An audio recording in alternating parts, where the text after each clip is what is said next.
pendidikan adalah fondasi kemajuan sebuah daerah, dan di balik setiap institusi yang berkembang ada nahkoda yang berani mengambil tanggung jawab besar, bukan sekedar tentang posisi, namun tentang bagaimana setiap kebijakan mampu memberikan dampak nyata bagi masyarakat dan industri, khususnya di wilayah Sidoarjo.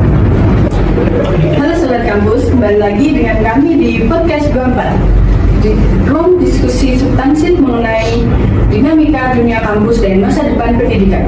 Di tengah kita kali ini sudah kedatangan penanggung jawab Kampus Kualitatif Negeri Jember PSD Kampus Sidoarjo, yaitu Bapak Dr. Mustain MPDI. Kita akan berbincang-bincang mengenai tantangan, strategi, filosofi dalam membangun ekosistem pendidikan yang relevan dengan zaman. Sebelum kita berdiskusi lebih dalam mengenai kebijakan kampus, kami ingin tahu di balik dedikasi Bapak di dunia pendidikan, tentu ada nilai-nilai personal yang selalu Bapak temui. Nah, jika boleh berbagi, prinsip hidup seperti apa yang membawa Bapak hingga berada di titik sekarang ini?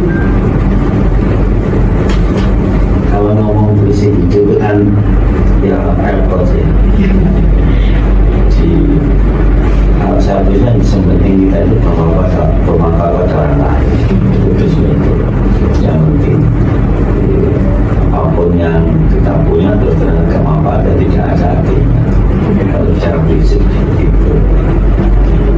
Lalu sebagai inisiator PSD Kampus Sidoarjo, apa motivasi atau semangat utama yang menggerakkan Bapak untuk memperjuangkan berdirinya kampus ini? Saya dulu gini, ada teman-teman seusia kalian tamat SMK itu kan mau bekerja belum pantas atau belum cukup bekal ilmu, maka perlu ditambah pendidikan vokasi 1 tahun. Dulu itu namanya akademi komunitas, jadi plus 1 tahun atau 2 tahun. Tapi seiring dengan perkembangan nggak cukup itu, yang akhirnya ditingkatkan menjadi D4 tapi prosesnya panjang itu, jadi banyak anak muda yang belum cukup ilmu untuk bekerja sehingga perlu diberi bekal yang cukup, jadi mengubah dari AKKOM dulu jadi PSDKU Kampus 4 juga. Lalu kalau boleh tahu, sebelum Bapak menjabat sebagai penanggung jawab kampus ini, apakah ada pendahulu Bapak yang menjabat sebagai penanggung jawab kampus ini? Dulu Pak Asmuntir gini, saat ini proses ini berdiri, Pak Asmuntir waktu itu kepala SMKN 3 Bujuran, dulu saya kepala. Saya kepala Dinas Pendidikan. Saya bersama Pak Waktu Bupati memperjuangkan agar ada kampus negeri. Nah, karena tidak sederhana itu, sehingga yang tidak ada ini kita perjuangkan jadi kampus negeri di Sidoarjo, itu kampus 4 PSDKU Polteknik. Lalu untuk tanggung jawab sebesar ini tentu banyak kepentingan yang harus diakomodasi. Bagaimana Bapak mendefinisikan kembali skala prioritas dalam memajukan pendidikan vokasi di sini, terutama dalam memastikan sinergi antara akademisi dan kebutuhan di daerah Sidoarjo sendiri? Agak berat Pak, karena apa? Karena kalau bicara prioritas, ini yang pertama adalah namanya ini infrastruktur, ini namanya gedung. Nah, ini yang kita prioritaskan. Nah, kalau yang non gedung layak mungkin sudah cukup lah, tapi gedung yang masih belum ada ini. Nah, ini masih ada kendala dengan pemerintah kabupaten. Gedung dan bangunan asli, bumi, tanah dan bangunannya ini oleh Pak Bupati Sidoarjo Pak Sawilo waktu itu sudah ada SK-nya diserahkan ke Dikti untuk PSDKU Kampus 4. Prosesnya panjang. Nah, setelah itu kan saya sudah dari sini, mungkin sudah nggak koordinasi sehingga belum terurus. Nah, ini gedung ini tinggal namanya BST, berita acara serah terima gedung dan bumi dan bangunannya, tanah dan bangunannya ke Dikti. Nah, ini masih proses pendekatan khusus pada Bupati. Mudah-mudahan nanti Pemkab Sidoarjo tergerak untuk segera BST sehingga yang kita inginkan gedungnya segera tercapai, terselesaikan. Sudah ada makan seperti itu ya, jadi tidak berani bangun karena tanahnya sudah diserahkan tapi belum ada BSD gitu ya. Kemudian secepatnya Pemerintah Darjo bergerak artinya untuk menyerah untuk BSD itu. Soalnya kan teman-teman saya di adik tingkat saya itu banyak yang mengeluhkan soal gedung gitu. Kemudian kalau musim hujan daerah kita kan pasti terkena. Iya betul.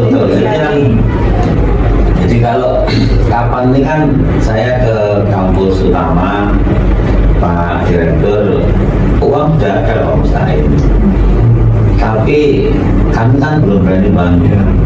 Nah, ini kan sekitar sini kan semua banjir kan. Iya, Pak. Kalau ini dinaikkan, ini kalau ini gedung ini harus dinaikkan minimal 50 cm naiknya itu, sehingga rata-rata kalau pas banjir besar itu kita di atas 30 cm, sehingga naikannya 50 cm.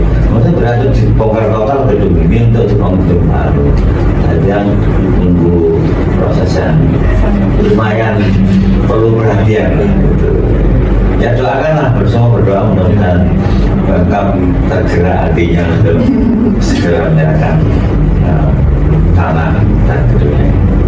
Lalu di balik setiap kebijakan pasti kan ada proses manajemen konflik yang kompleks.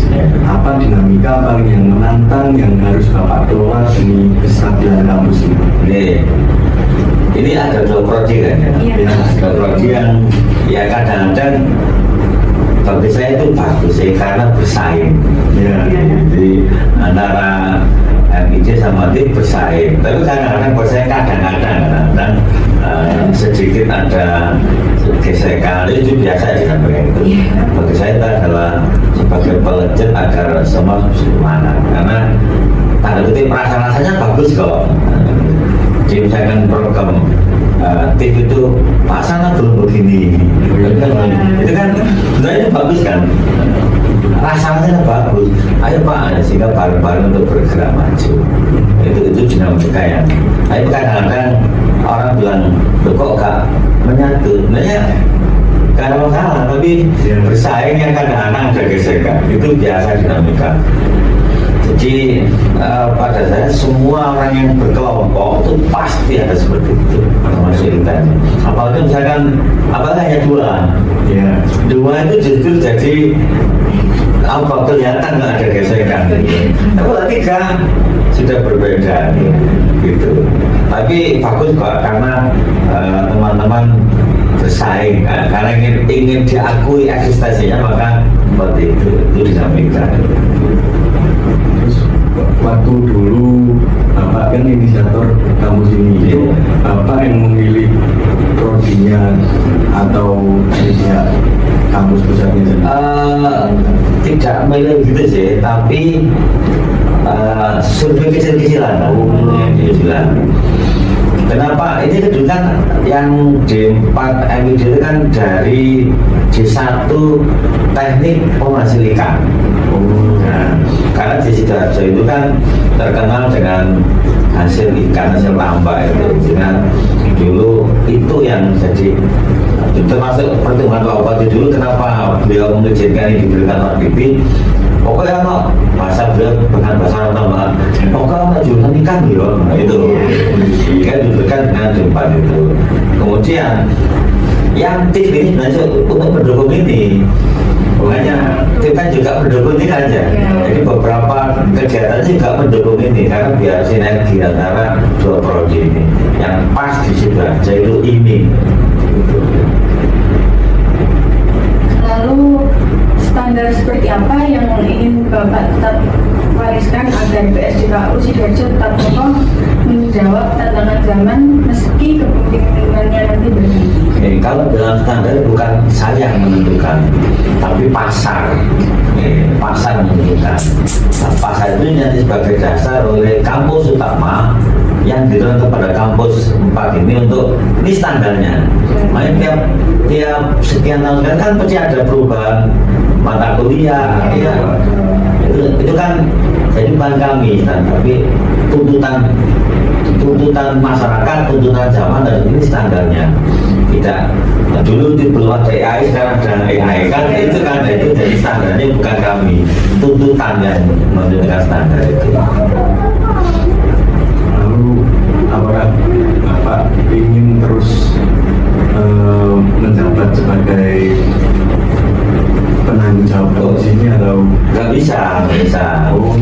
Di dosen itu ada batas usia.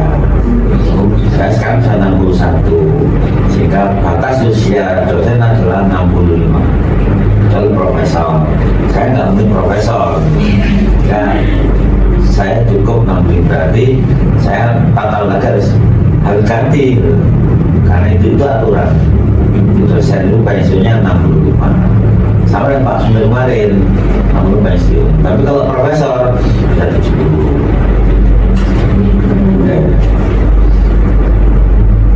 lalu di tengah cepatnya perubahan teknologi ini, Pak, bagaimana strategi Bapak agar kampus tetap relevan tanpa kehilangan nilai-nilai luhur pendidikannya? Oke. Kami kan diskusi juga nggak resmi dengan Kaprodi MT, Kaprodi MT. Ya gini,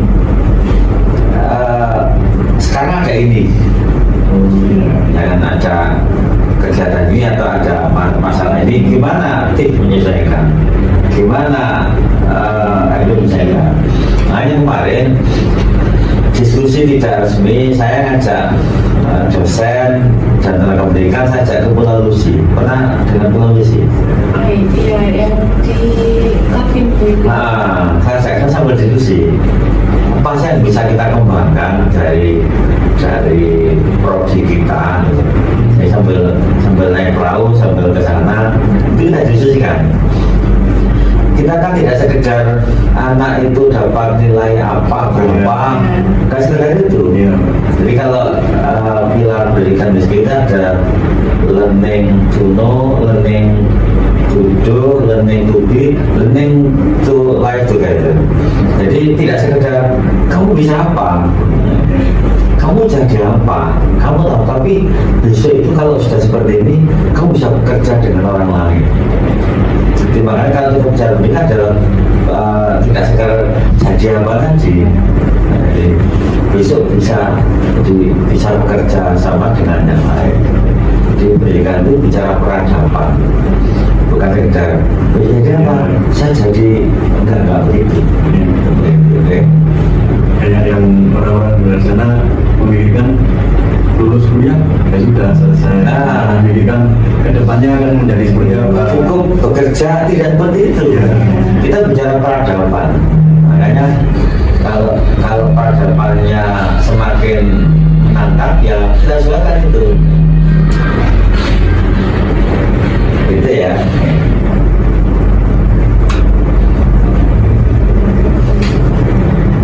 Kalau untuk harapan Bapak depannya di PSDK Usia ini seperti apa?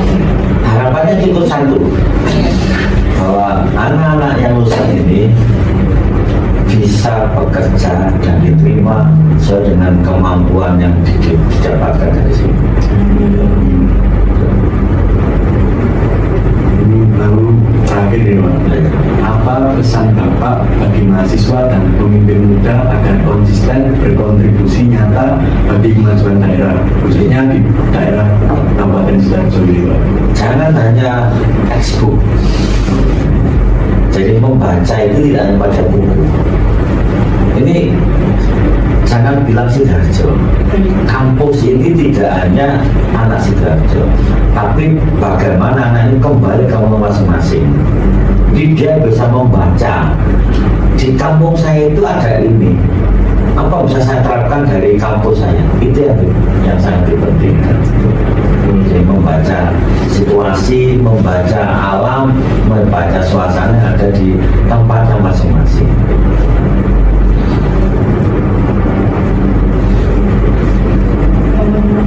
Baik, terima kasih yang sebesar-besarnya kami haturkan kepada Bapak Dr. Mustain MPDI atas dialog yang sangat menginspirasi hari ini. Semoga visi yang telah Bapak berikan dapat menjadi pilar kekuatan bagi kemajuan PSDKU Politeknik Negeri Jember, PSDKU Sidoarjo. Bagi rekan-rekan pendengar, semoga setiap pesan yang tersampaikan dapat menjadi motivasi dalam pengabdian kita masing-masing. Saya Zahra Miskona dan rekan saya Muhammad Fadil Prasetyo pamit undur diri. Terima kasih atas kebersamaan Anda. Sampai jumpa di episode selanjutnya.